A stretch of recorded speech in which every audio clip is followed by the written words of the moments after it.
manufacture of a CD. In other words, can two CDs that have the same digital information on them sound different? And this set of slides shows that yes, it's going to happen because the servo is trying to track the bad information, and the frantic activity driving the magnets and the motors and so forth is creating some disturbance in the electronics, and that disturbance propagates over to the DAC clock. So we're seeing on the right-hand side the servo activity. And here's what happens at the DAC clock. The top one is the CD that had the better I pattern.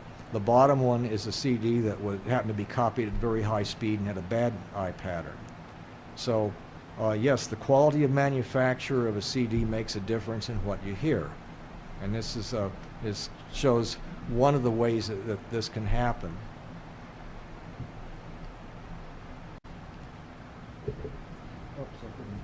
Let's see. Is that working? I don't seem to have. There we go. Okay. This is jitter. This is a nasty waveform sitting at a clock.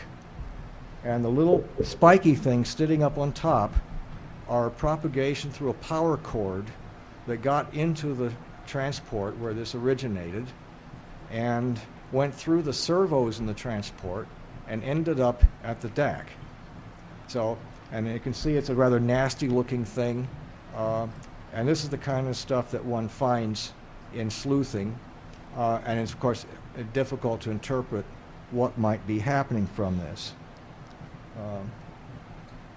This is a FFT plot from the output of the DAC that had this disturbance going in, and the little gray areas you can hardly see are what happened from the power cord. So where a lot of people were saying, well, you change a cable, it's not going to make any difference, how can that happen? Well, here's an example where you can change a cable and it's there. And it's easy to assume and say, well, this cable sounds really good. And not so. The system should be fixed, and then it doesn't care what kind of power cable is hooked up to it.